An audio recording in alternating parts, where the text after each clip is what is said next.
રાજ્યમાં કાયદો અને વ્યવસ્થાની સ્થિતિ સુદૃઢ કરવા અને નાસ્તા ફરતા ગુનેગારોને જેલના સળિયા પાછળ ધકેલવા માટે સીઆઈડી ક્રાઇમ ગાંધીનગર દ્વારા ગત 12 મેથી 21 મે દરમિયાન 10 દિવસની એક સ્પેશિયલ ડ્રાઇવનું આયોજન કરવામાં આવ્યું હતું.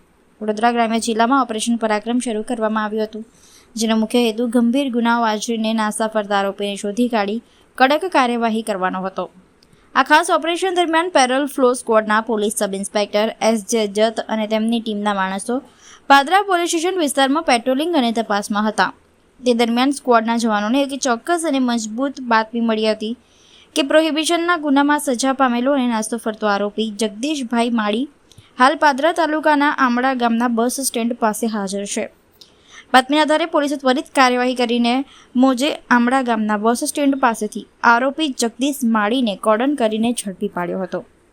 પકડાયેલા આરોપી જગદીશભાઈ માળી સામે છોટાઉદેપુર જિલ્લાની કવાંટ કોર્ટે 3 વર્ષની કેદ અને 1 લાખ રૂપિયાના દંડની સજા સંભળાવી હતી. ત્યારથી જ તે કાયદાની પકડથી દૂર ભાગતો ફરતો હતો. પેરોલ ફ્લો સ્ક્વોડે આરોપીને હસ્તગત કરી તેની સામે કાયદેસરની કાર્યવાહી કરવા માટે આગળની તપાસ અર્થે તેને પાદરા પોલીસ સ્ટેશનને સોંપવામાં આવ્યો છે.